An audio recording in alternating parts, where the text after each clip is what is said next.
if they get the chance. They were born in bloody circumstance.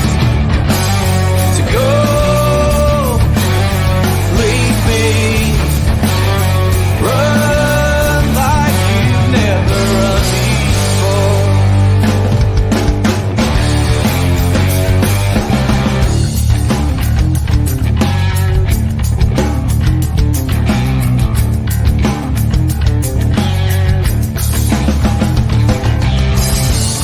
A voice from the underground, given room to breathe, not be drowned. So die if you get the chance. Better men than you've been, let this dance. To go, leave me, run like you've never run before.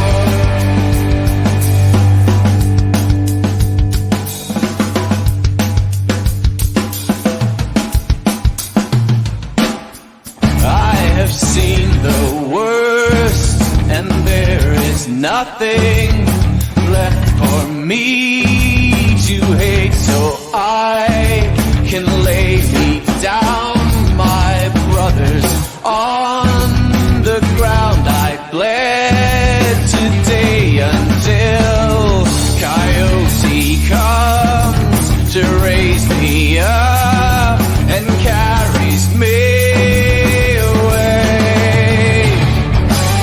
To go, leave me, run like you never did. No, believe me, run like you've never run before.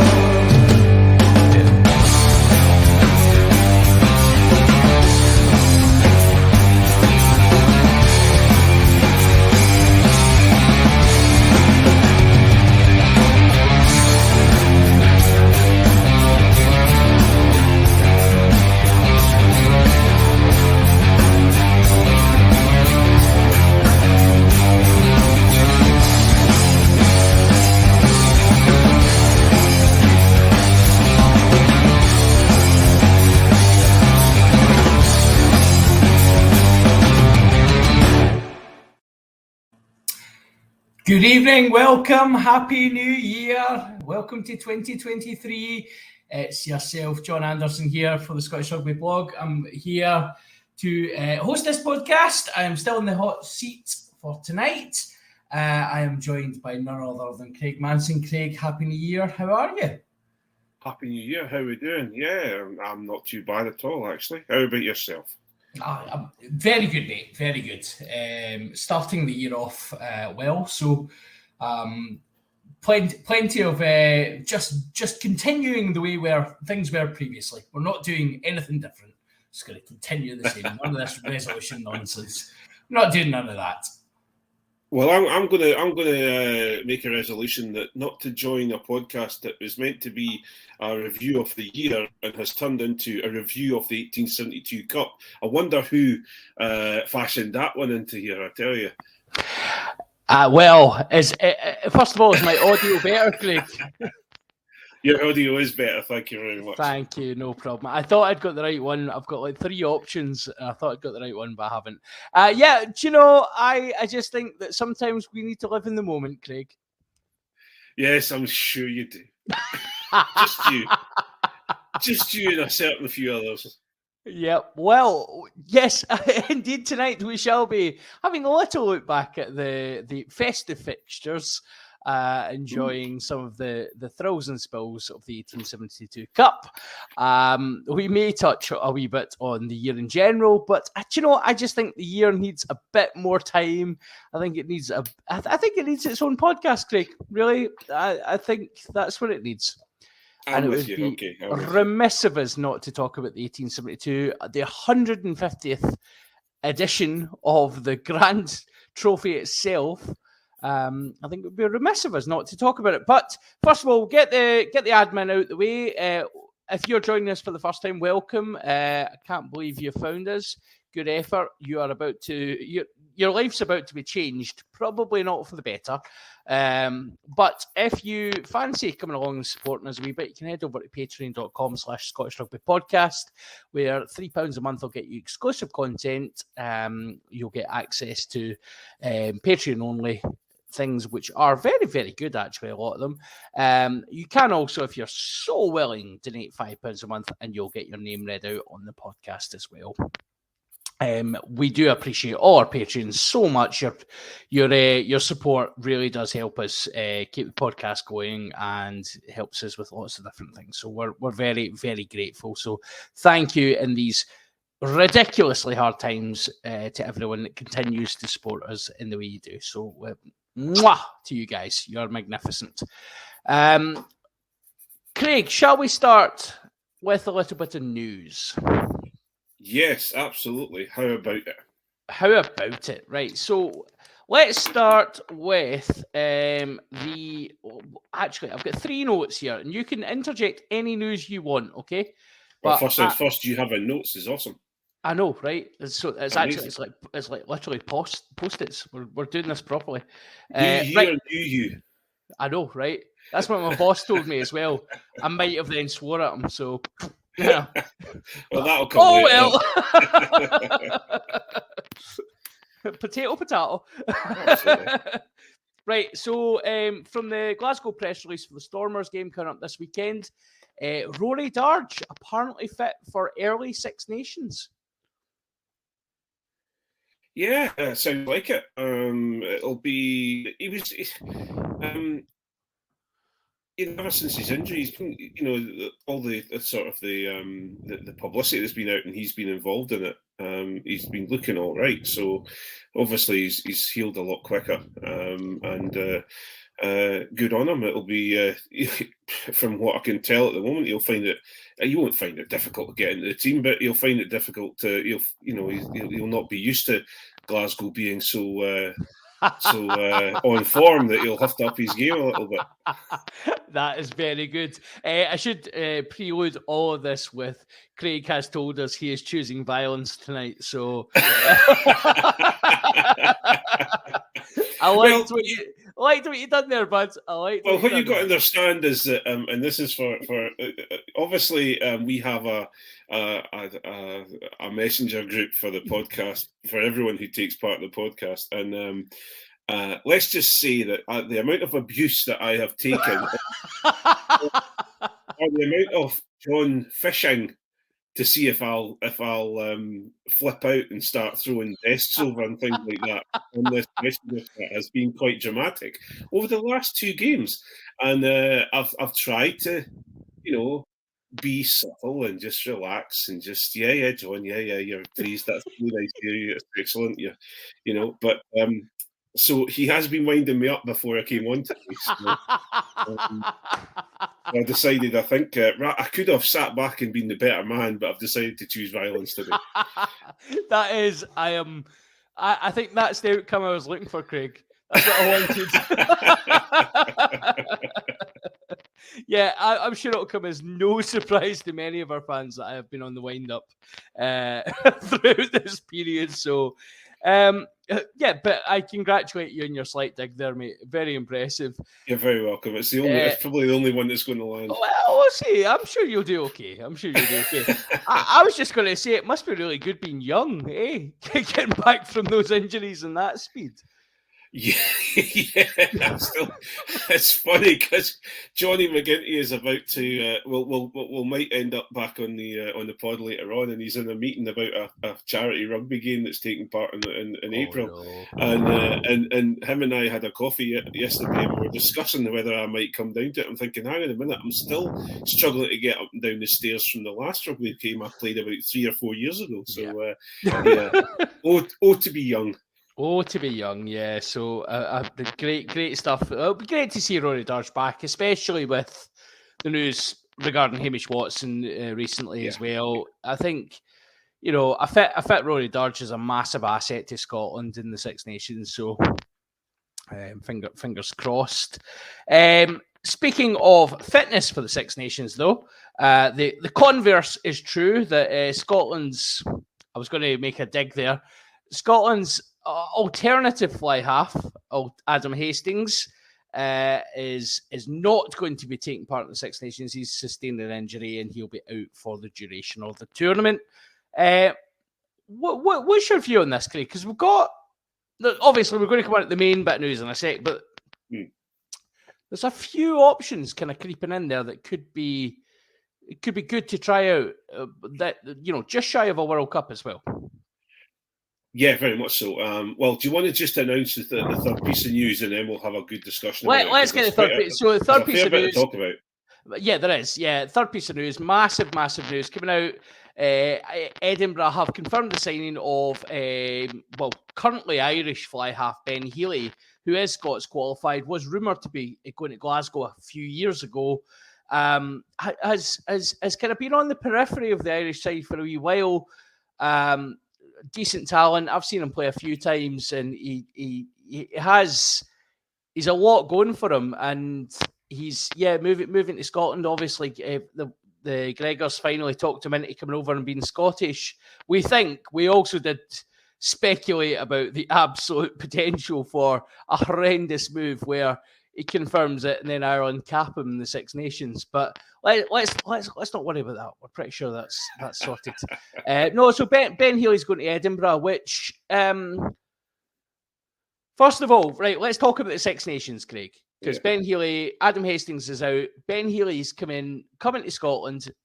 Do you expect him to see him? Do you think he'll get capped? Yes.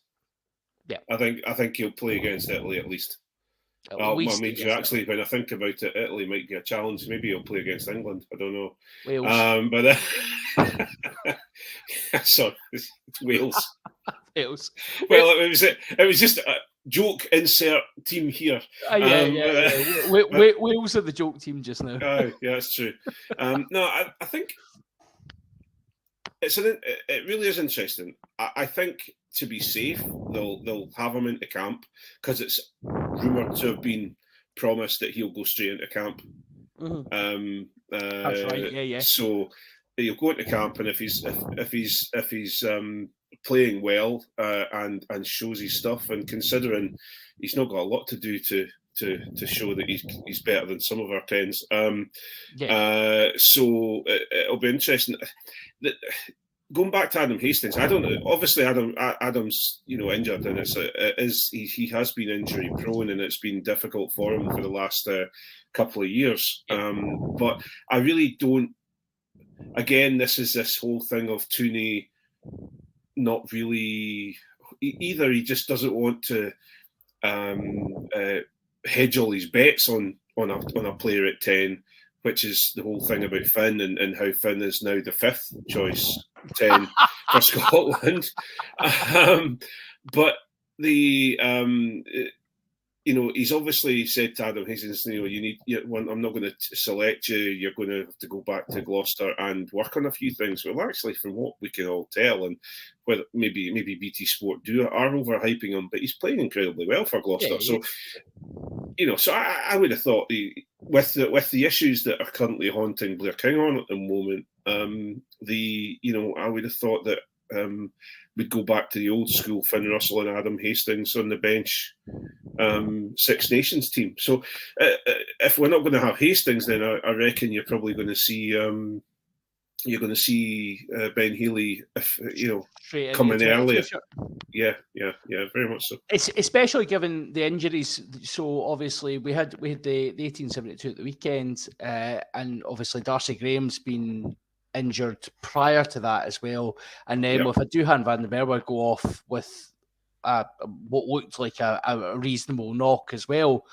Yeah. So I mean, Blair Kinghorn has played some great rugby on the wing for Scotland as well. So is there a potential for, could you just see Blair Kinghorn being at 14 and Healy on the bench? Well, it's difficult because if we go with the hope, mind you, with Tooney, you never know.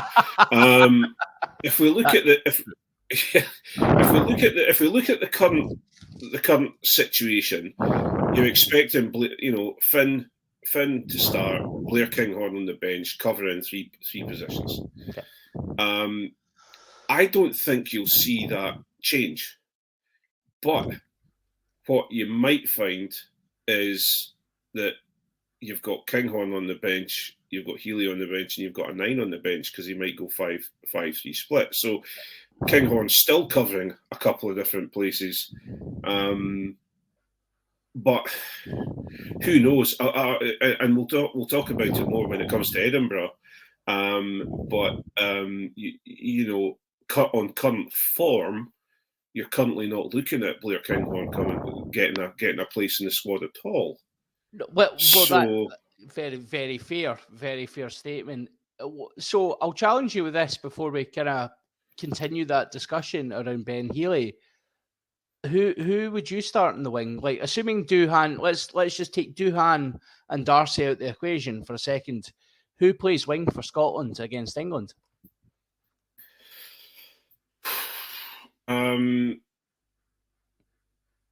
That's a difficult one because obviously, for me, I think it's going to. You're going to. Well, it depends on how Doohan is, but I think you're probably going to see Blair Kinghorn somewhere around here because he knows what he's doing.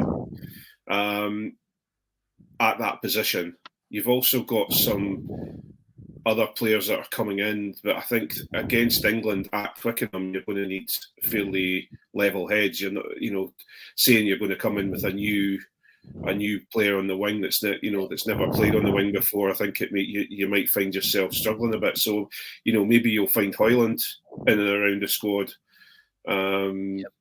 So Sean Maitland. Funnily enough,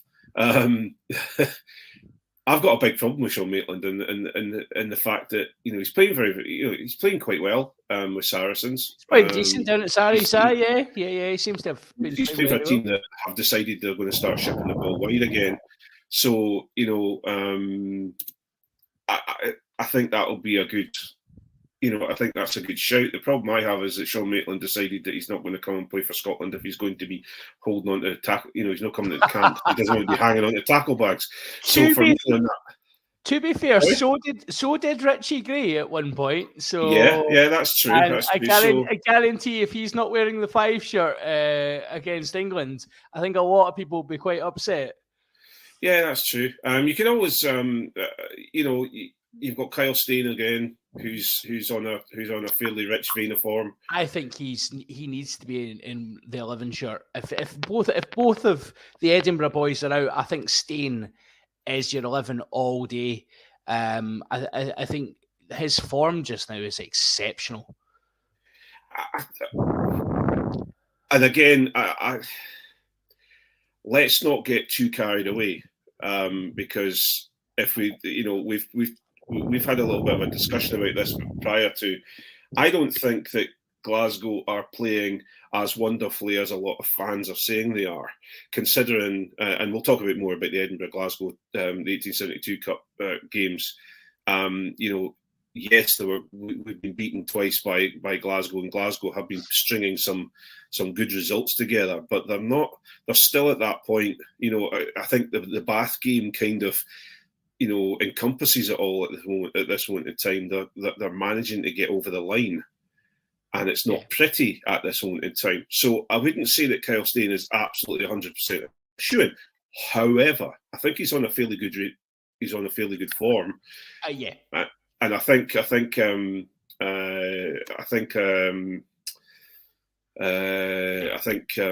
Franco has really brought him on, and also you've also got Tom Jordan and people like that who are coming through, who are showing. Tom Jordan's not qualified till 2024. I know. So there's but you've got those people coming through the Glasgow team, totally, that are starting to work together. So we'll have to wait and see. I think currently, if you said to me now, pin your colours on the mast, which you actually have just done. So I literally just did. Yeah, come on, off the fence, Craig. Okay. Off the fence. So I reckon you probably see Steyn starting on the wing. I think you'll see I'm really struck between Hoyland and Kinghorn. I would far rather have Hoyland on and Kinghorn on the bench, just because you've got the option then for Kinghorn to fit into places where people are injured. So I think that would make me then go, right, well, I'm going to go down the route of Hoyland and Stein. So I'm just going to address one of the comments that's just come in regarding Tom Jordan.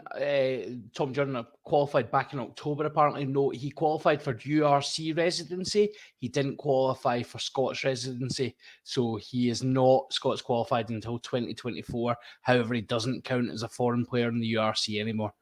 So that's what that's all about. So just to address, it comes up as Facebook user, so I don't know who it is. I'm not going to go and check, but that's the story there. So Tom Jordan is on the new 5-year residency rules. He's not on the 3 years, so it'll be 2024 before he qualifies. At which time he'll be 26, and if he continues his current form, which we'll come on to during the Edinburgh Glasgow chat, I think it would be a very solid option for Scotland. But yeah, I mean, we're in this situation just now where we've got a few injuries. There's various things coming on. Let's cut all the noise around this, Craig. Is the Ben Healy signing the end of the Blair Kinghorn experiment? I don't think it is. I honestly, again, we've had a lot of, and I've been engaging a little bit on Twitter with a few people who are talking about this. And let's put your what was I going to say? Let's put your jibes aside. It is question. I think Blair Kinghorn and Ben Healy will offer, as we've discussed before many times, two different ways that the team can play. So whether Healy starts and Blair Kinghorn's on the bench, or Kinghorn starts and Healy's on the bench, that you get those options. We've got if you look at our 10 options for currently. We've got a young lad, funnily enough, so is Ben Healy, and Savala. He's not old. He's not old at all, no.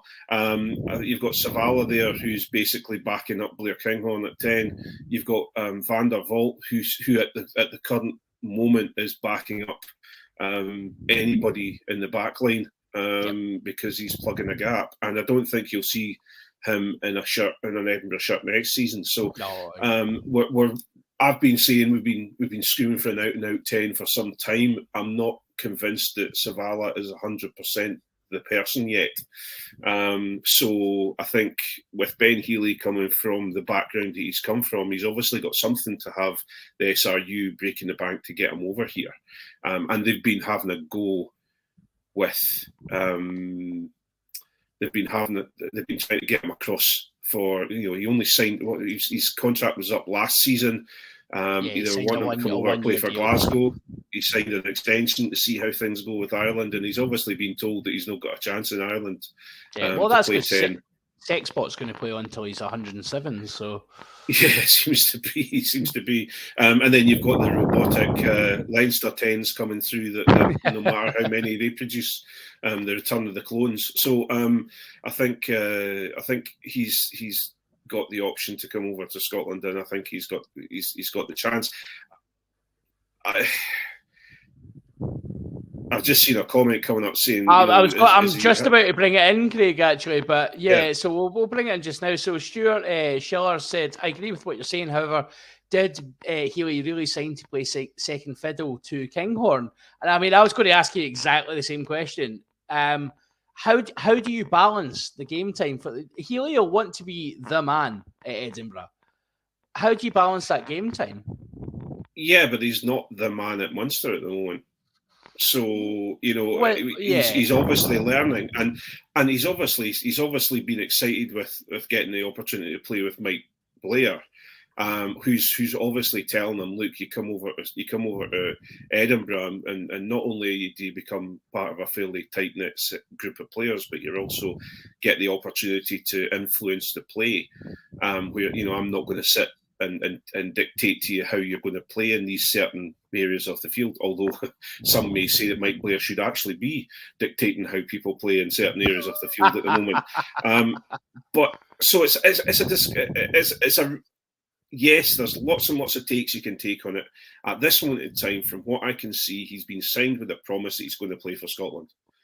And whether that's being second fiddle to Blair Kinghorn, whether that means Blair Kinghorn is going to become the ultimate utility player for both Edinburgh and Scotland, and he's going to be playing on the wing at fullback, all these different, because he has been doing that over the last couple of months, and we've got an out and out 10 now.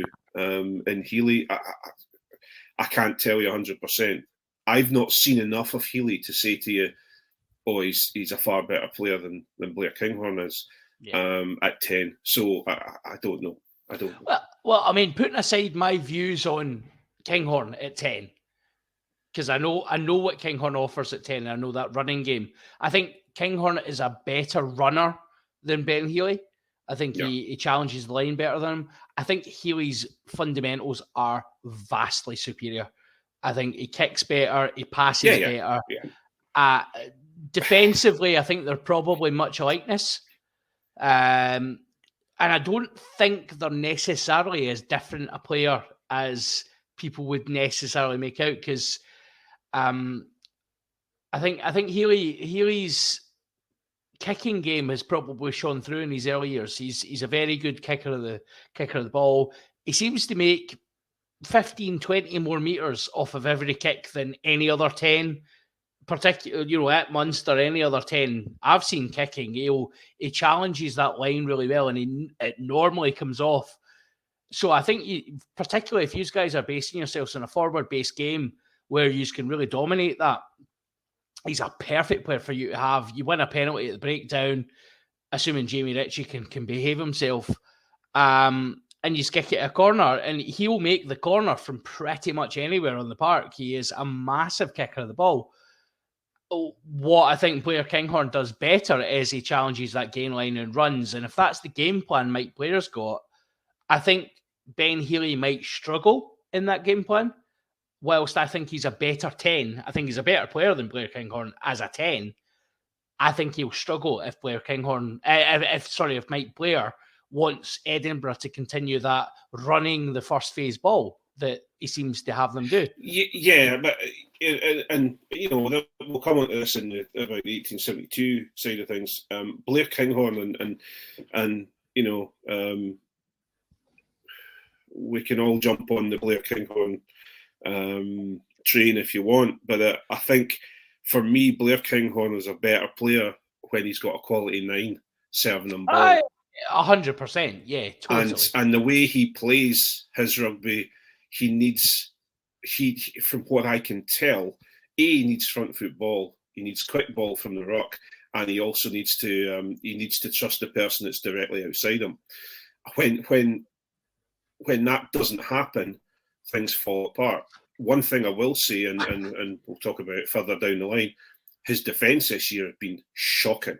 It's been terrible, noticeable. Yeah, so on that side of things, if you've got certain things that you see about Blair Kinghorn, saying that he's criticising certain skills of his that I disagree with. Yeah. When it comes to if I was his rugby coach, the reason he wouldn't be getting on the field at this moment in time is because of his defence, nothing else. So he's at this point where we've the last three games I think I've watched, 4 games in fact. I think it started with the Munster game. I've seen him be in the position to stop a try, and he's failed it every single time. And when you think about his background as a fullback, which genuinely, obviously joining him again to a side, usually there's an expectation that you'll make. I thought that would get a chuckle at you. I think definitely. The ultimate utility player, Johnny McGinty, who plays in the forwards badly, plays in the backs badly. It's brilliant. Exactly. So, before we go on to the 1872, Craig, blunt question: did autumn with Scotland, did Finn Russell returning to camp, has that impacted Blair Kinghorn's form? I don't think it's impacted his form. I think the problem that's the issue you have is that everybody was scratching their head at what with Tooney sending Finn Russell away, because it was primed perfectly for a situation where Finn starts, Blair's on the bench, Blair comes off the bench to provide you something different, and you don't bring him on when we've not got front football. So Finn's on the pitch most of the time, unless there's an injury on the wing or at fullback. But at 10, you need to be commanding the game to bring Blair Kinghorn on as a Scotland 10. I think he was all set for that. And then all of a sudden he's got Tooney's arm around him saying, we're going to replicate what you're doing at Edinburgh. And they played a completely different style of rugby to what he played at Edinburgh. Yeah. So I suppose I'm going to come round to your point of view here. Yes, it could have affected him. Yeah. Because he's trying to, he's being told he's the man for Scotland, and then things aren't working because he's not playing the brand of rugby that he expects to be playing at Edinburgh. So it's a real difficult. I think right now, if you're naming your England your team to go against England right now, I would be putting Finn Russell in the team at 10 starting, and you'd have Blair King on the bench as his backup, along with a backup on other things, because I would probably run a 5-3 bench.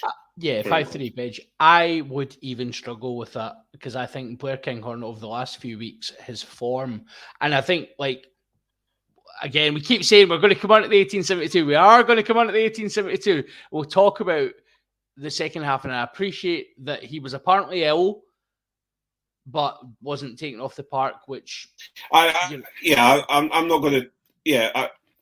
I've got very, very, very specific opinions about that, and I don't actually think that it was, apart from his defence, I think Blair Kinghorn had the opportunities to play well during the 1872 Cup game. I thought he was presented with plenty of what you class as Blair Kinghorn ball, front foot stuff. He was given an opportunity, and we'll come on to that in due course. But for me, I don't think over the last few weeks Blair Kinghorn's been. I actually think he struggled a wee bit this season. So who do you put in his place? So, I mean, that is the question, and I think so for me, you're probably saying your halfbacks. He's going to start Ali Price, isn't he? He's going to start Ali Price and Finn Russell. I know he is. He is going to, because he's a stubborn. We're not hating it. Yeah. There's no way Ali Price isn't in the 9 shirt, right? Who gets the 21 shirt? I had to do my sums there. Did you see that? Hey, listen. You do more about statistics than I do, so I know. If you work an Excel sheet, so I'll bow down to you. I hope my employer isn't watching. So I think the 21 shirt, Ben White's done nothing wrong. I think George Horn's form needs to be rewarded, which gives you a second kicker option.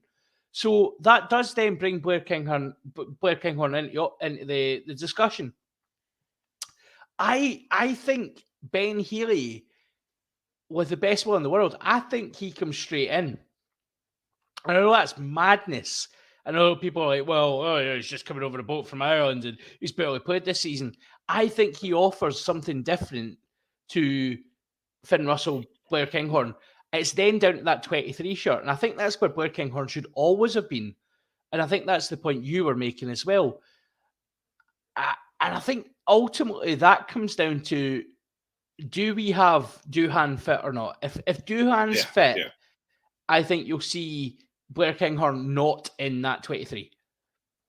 If he isn't, I think he will be. I think he'll be at 23. And that just comes down to the balance of that kind of back row. Because I think if Duhan's fit, I think you might see Kyle Steyn at 23.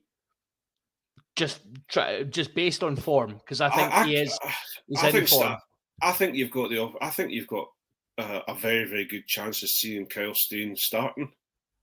I do I him on think the you other do, wing, yeah. I starting at think well, 14. yeah. That's you're absolutely right. I think you do. This is why Tooney gets the big bucks, though, isn't it? So, Well, yeah, many people question it, but well, yeah, somewhat.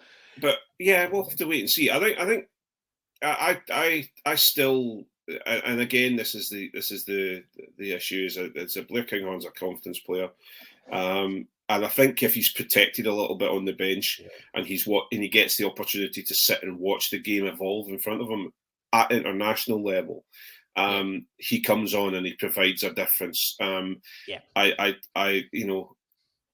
I've backed him when he was chosen to start for Scotland because I'm going to back our 10. Of course you are, yeah. Of course you are. And I think he has very certain qualities that I think are different to a lot of other players out there. He's not, however, I think if Finn Russell is playing well and is available, he's going to start every day and twice on Sundays. Absolutely. So it's and I've got to say I see Ben White starting George Horn on the bench. I don't see Ali Price. I see him fighting for his place. It's interesting because I think a lot of people have been talking about Ali Price over the last few weeks, and let's come on to the 1872 because actually that probably Ali Price is probably a great place to start. Let's talk about this weekend's game. Ali Price is on the park. Edinburgh are dominant, 8 points up at half time. Ali Price is playing a very subdued game. Glasgow have scored a couple of tries, yes, but he is box kicking everything that exists. He reminded me of certain Edinburgh scrum halves over the years. We'll get on to that in a minute. He box kicked the leather off it. Yeah. But actually, a lot of fans that I've spoken to since then have said that was his game plan, and that it's not the game plan for Glasgow. Price is not a Glasgow scrum half anymore. He's a Scotland scrum half. And I saw Kevin Miller popped up some stats.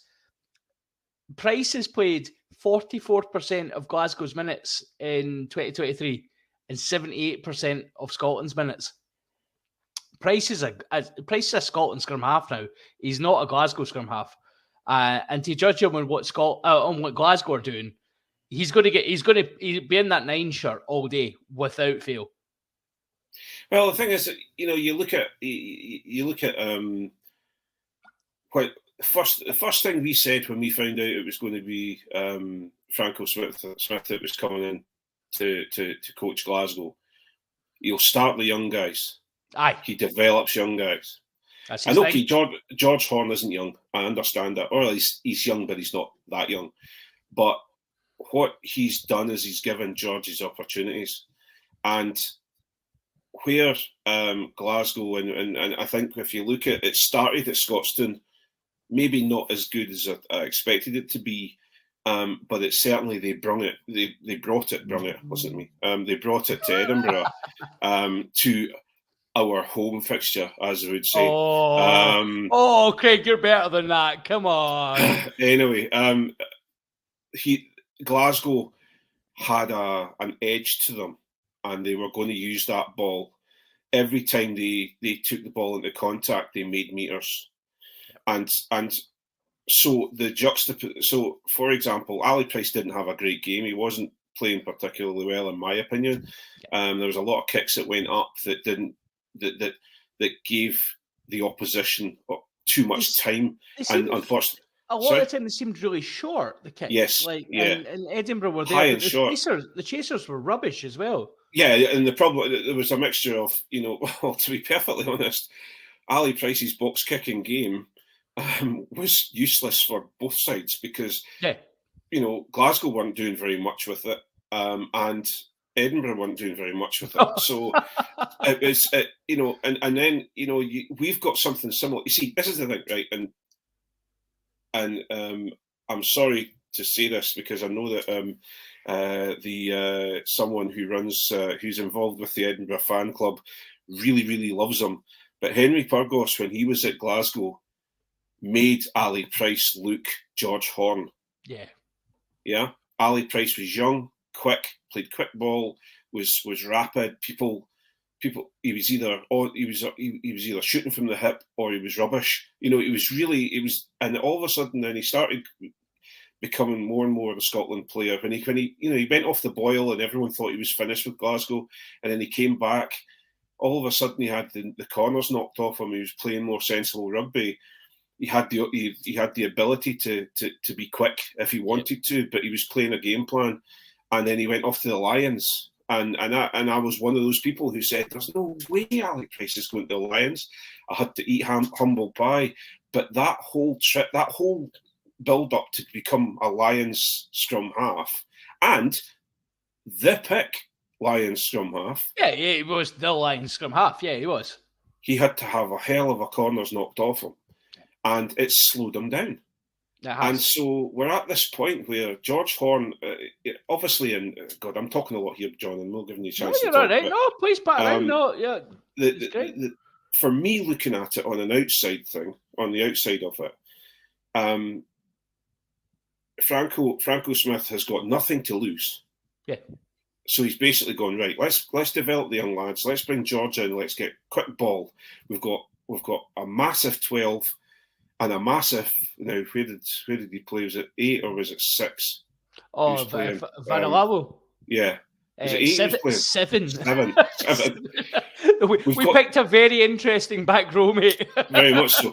We've got a couple of big ball runners. Let's disrupt. Let's quick ball.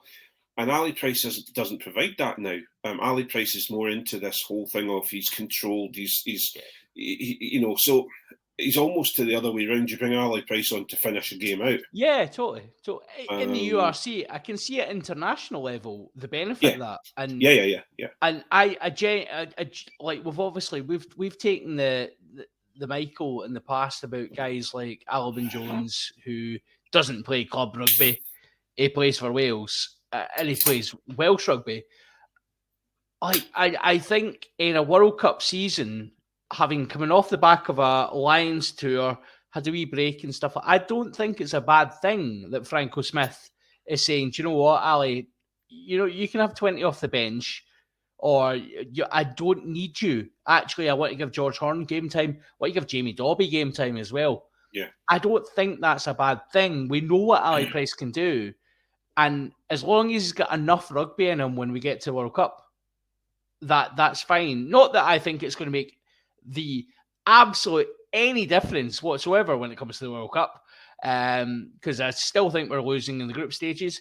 But from a performance perspective, gives Ali Price the best chance to be fit, ready, and not having burnt himself out with the season of rugby. Yeah. On the converse side, I agree with you completely. I don't know if Franco Smith likes what Ali Price does, because his game plan is fast. And it is speed of ball. The reason guys like Vanilavo, Dempsey, Fagerson, even Stafford McDowell, the reason these guys are looking good under Franco Smith is that pace of ball. They're given pace of ball, and they are big units coming onto the ball and just smashing it up. And it's really simple. It's simple rugby, but it's effective when you're doing it at pace. And George Horne is bringing that in spades. And I want him to be the number 9 for Scotland. I really, really do, because I love what he's doing. I just think that Townsend has nailed his colours firmly to the mast on that, and I don't think we'll see him. I think King Horne. King Horne. Oh, obsessed. Whoa! The other Horn. I think Townsend has got it in his mind that you have to have controlled rugby at international level. I think he was burned by the World Cup in 2019. Yeah, he went to the World Cup going to be the fastest team in the world, fastest rugby, and unfortunately, the players that he selected and took didn't do the job for him. Japan played faster world rugby. Yeah, Japan absolutely. You think you're going to be the fastest team in the world? Yeah, so it's for me, and this is, and we've been talking about this for years. George Horne needs to go and play elsewhere. and show that he can, and I think obviously he's getting that bump with Franco Smith. But if you look at how his following lines that he provides, you give him a Premiership team like Harlequins or something like that, he's going to be their top scorer. Yeah, without fail. You can see George Horne stepping in for Danny Keir, right? Runs a good line. George Horne could be an upgrade on Danny Keir, and that's no disrespect to Danny Keir. No. I think Horne's a better player, and he does everything Danny Keir does, but better. And can kick. And kick. He's and to the point you could actually, George Horne is almost giving you what Cooney can give you. Yeah. Did you see what I did there? I saw what you done there. I'll tell you one. If we're hopefully Edinburgh are on a package deal with the Old Irish, and because I'd like to see Cooney coming across and playing for Edinburgh, because I think he could. I thought you didn't like aging expats. I'm not asking him to play for Scotland. I want him to come in and I want Burgos out the way so I can have it. So you can have John Cooney. A couple of good nines in there. So I'm not adverse to that, mate. John Cooney's like I've been very vocal about my views on John Cooney as well. I think he would be a massive asset to Scottish rugby. Primarily, I think he would be a massive asset to Scotland as well. I think he offers something a little bit different to what we have at the moment. I actually think he's, and people are I'm going to hear glasses being dropped all over Scotland, but I think he reminds me a little bit of Greg Laidlaw, but with a bit of speed about him. He does. He can kick. He's very, very well. He's particularly thoughtful about the game. He's knowledgeable about the game. The only thing that's bugging me about him, and the thing that worries me about him, is that's two coaches now in Ireland that have never touched him. Yeah. Or they've brought him in and then all of a sudden he's dead to them. So what is he doing to make those coaches go, oh, no, he's not going to play for Ireland Or again? what are other people doing to make him... Well, there's that as well. Yeah, because there is rumours about Sexton's influence. Yeah. But we'll see that. Yeah, so let's just cover both the 1872 games in the short amount of preview time we have left. So the first leg, a 16-10 win over at Scotstoun. Edinburgh really didn't fire a shot for the first, actually, like 70 minutes, really, did they? They were. I'd say they were in the game. I didn't feel panicked at all. Yeah. But yes, well.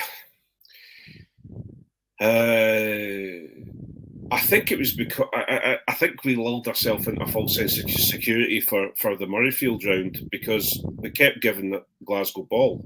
Yeah. And I'm not a big fan of a team that seems to be causing you a few issues. Why keep giving them the ball? Yeah, don't give them the ball. That removes the issue. Yeah. So on that side of things, I think Glasgow came out and they looked dangerous, which for me it's a mix. Again, I keep forgetting his name. I struggle with his name. The back rower, the big lad. Oh, Vanarawu. Yeah. Now just call him Big Sione, mate. Big Sione, okay. Well, I'm not Big Sione and Little Sione. I didn't want to be quite big too. I didn't want to be referring to Glasgow players like in Pally terms. I don't want that. But I think the big lad was proving pivotal, and we got a bit scared of him, and so we were, although we kept giving them the ball, please have the ball back. So I think we're in a. I think Glasgow were doing very, very well at Scotstoun, which I expected anyway. I didn't expect us to win that game. All I wanted to do, I just wanted Edinburgh to go there and be as close as they possibly can for the second leg. It was. And if anyone was going to score, it was typical. It was going to be fucking. Oh. I forgot where I was. You better time code that. That's at 50 minutes. 50 minutes, almost exactly. Yeah. But Dempsey. I'm sorry. Dempsey What are you saying about Dempsey, Craig? I just if it was going to be anyone that scored against us, it had to be him. So after what I've got to say for him, so yeah, it was. But we were still. It was a good try, to be fair. It was a really good try. It was. Nobody was stopping him. Yeah. And to be honest, our defence was starting to creak at that point, and it was making me a little bit concerned. So the Scotstoun round I thought was what I expected, and to come away with 6 points in it, you would be expecting to come back to your home ground and 6 point advantage.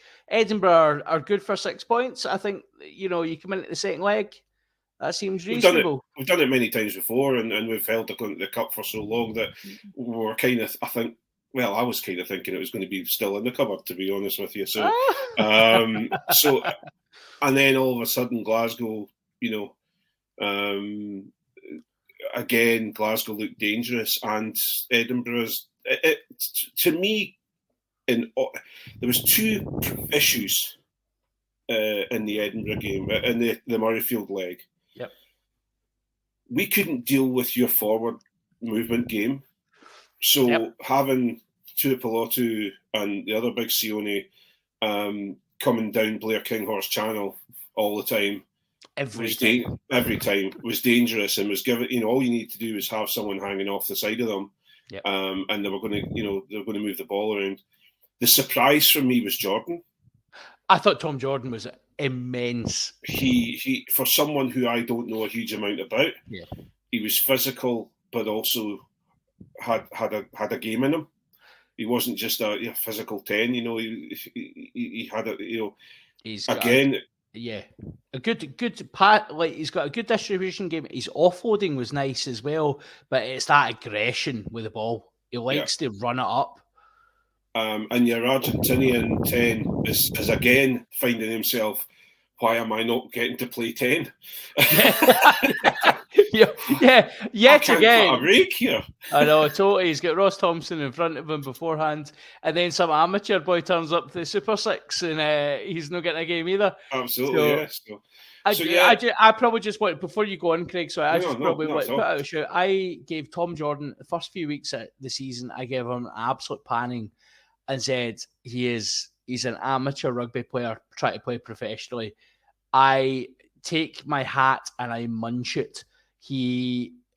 I thought he was man of the match at the weekend. I thought he was outstanding. And I absolutely love watching what he's doing at 10 now. And he's, like most people are saying, he's a 12 playing 10. He's played his whole New Zealand career at 10. He's a 10. He came to Scotland and he played 12 at Ayr, right? And I think it's made him a more rounded player. He is so aggressive in the carry. He's so good at taking the ball at the line. And, like, he's on the edge defensively, like, at times. He's a wee bit Hastings, and he likes a wee high shot, but he does it in a very physical way. And I am loving what I'm seeing from him just now. And I take back what I said prior to that. He's a more physical 10 than we've ever had. I don't think I've seen anything like it at 10. Like, literally, and this is going to sound funny because it actually reminds me of Finn Russell at 10. And that most people will be like, oh, but Finn the muscle, is built like the side of a fiver. Finn Russell's an incredibly aggressive defender and always was. He reminds me, and I'm not saying they're a similar player because Finn's a lot more flamboyant in what he does. Tom Jordan's very steady. He is a very solid 10. I don't think we've had a solid 10 in years. You really have struggled at 10. Aye. And as we've discussed many times, so he's got the opportunity, and he certainly grabbed the opportunity. And you've got to look at what Franco did with Garbisi and people like that, So he's going to bring him on. So I think they've done very well there. And so what? Just to finish off on that one, basically we were struggling with your physicality. Yeah. And then when we then turned it round and came at you, we did okay. But the problem we had was we had Henry Pyrgos farting about at the back of the ruck. Yep. And the issue I have with him, he's a great control player. He deserves all the plaudits that people have said over the time. But the way Edinburgh play is breakdown rugby, as in the minute ball comes out the back of a ruck, 1-2 gone. 1-2 gone. It's 2-second rugby. Yeah, and he gave Glasgow far too many opportunities to set themselves back up in defence. The guys in commentary were talking about the white wall of Glasgow. Yeah. And it was really easy for Glasgow. So Glasgow are 2 up tackle. Mm-hmm. Generally, like if it's Mata or Duhan, it's 3 or 4. But you're talking about a 2 up tackle, and then you've got 13 bodies straight across the park. And Pyrgos is going 13 men in front of me. Oh, I'm going to go short side for 2 because that's what Mike Blair's told me. That's Edinburgh rugby. We go short side. So you do that for 2, and then you're on the touchline. You've still got 13 men in front of you because Glasgow have done 2 up tackles and just got back on their feet. And then you've got a whole pitch in front of you, and he's box kicking away because you've lost momentum. Yeah. It was turgid. Yeah, and I think for me, it's what do you do when you've got a strong defence defending against you? Well, you're looking at then Blair King wanting to take it to the line to the soft shoulder straight up. You get your big lads involved that they have to make double tackles. But the problem you have is that when somebody goes in and there's a double tackle on them, you need that ball out of that ruck quickly because unfortunately he then was at the point where he'd get to the ruck, then it'd be like, right, what's going right? The ball's going now. Yeah. That second or half a second gives somebody the opportunity to either slow the ball down in the ruck or get off their feet.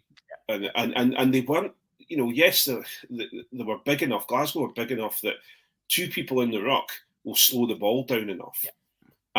Legally, compared to maybe a Mr. Wilson, who would just be a pain in the arse at the ruck and give away penalties.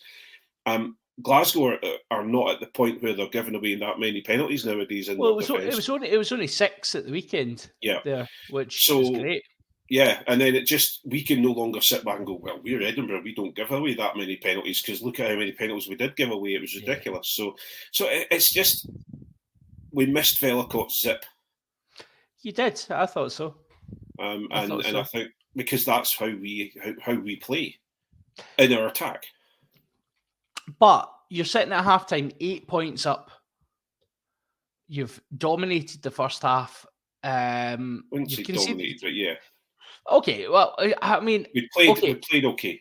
I think between the 5th minute and the 35th minute, you were by far and away better than Glasgow, and should have put you had a lot of chances, and there was a few moments where Glasgow have got some of the a bit of luck from the laws. Duhan coming through, Cancellieri's done amazing holding them up, but ultimately that would have been a 5-metre scrum a couple of years ago. It's now a dropout. Tom Gordon's battered it long.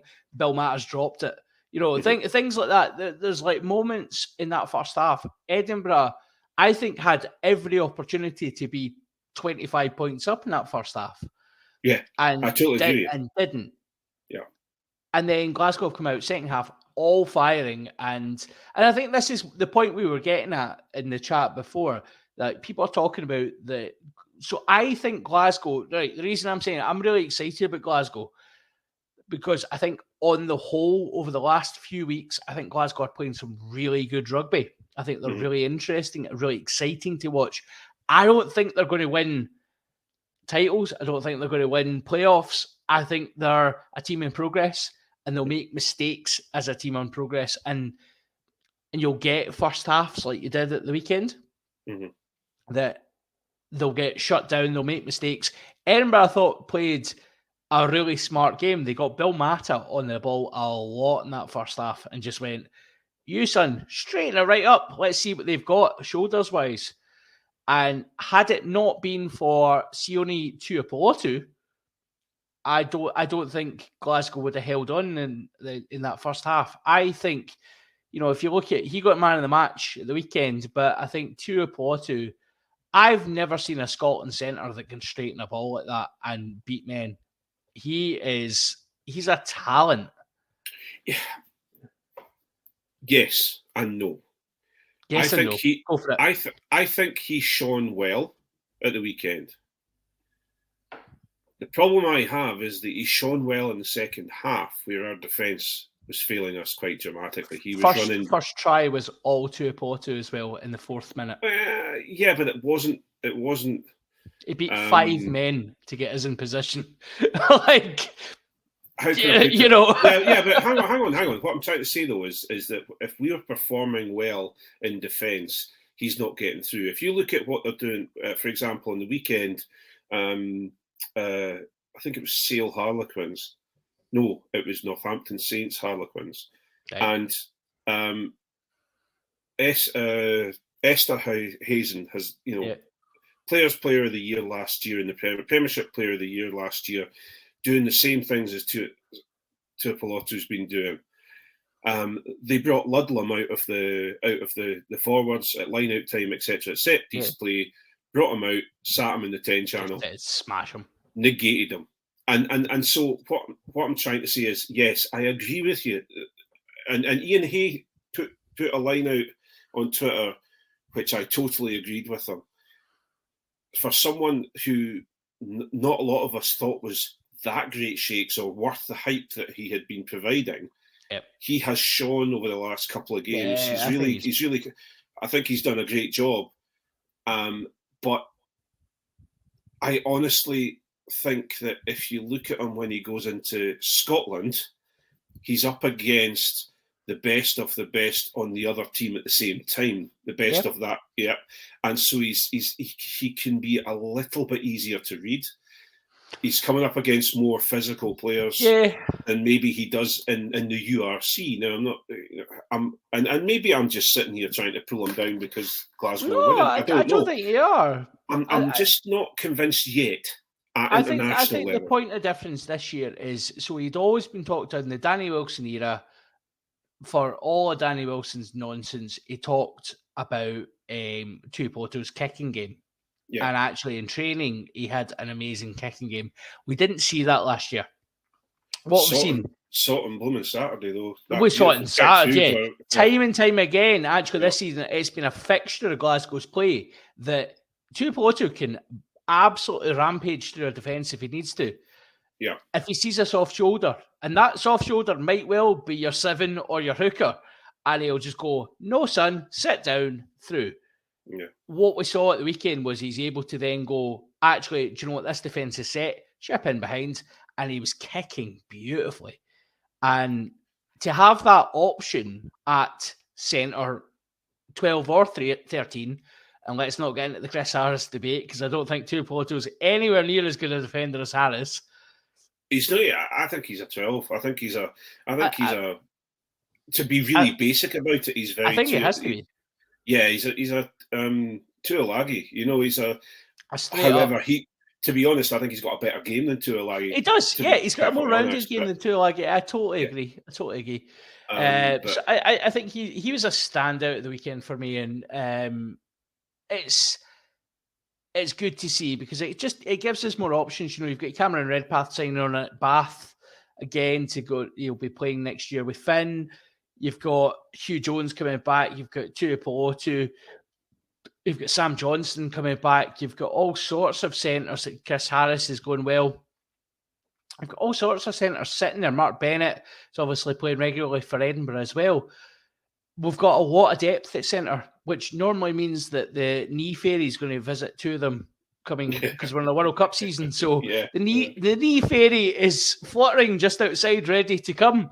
So it'll be interesting to see how it goes. But all in all, I think I'll get your proper views on this, but just quick summary, Craig. 10 points on offer. You came away with 1. You've had a poor run of form recently. Can Edinburgh still make the playoffs? Up until probably the last game, I would have said yes, 100%, no problem. You wouldn't even got a flicker of doubt from me.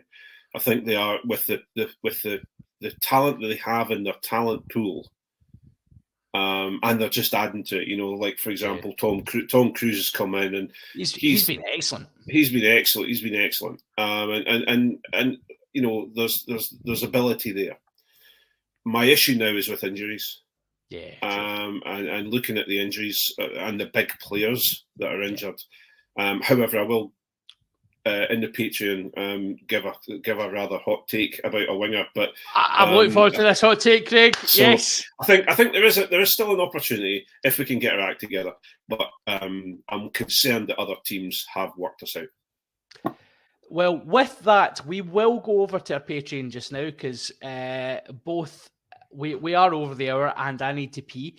So we head over to our Patreon. Thank you to everybody that's joining us tonight. Please head over to patreon.com, subscribe, get involved in the Patreon stuff. We do cut loose. It is our hands in the ruck section where we will cut loose a wee bit, and I'm sure Craig's got some seriously good hot takes for us. But for now, it is good night from me and good night from Craig. Good night all.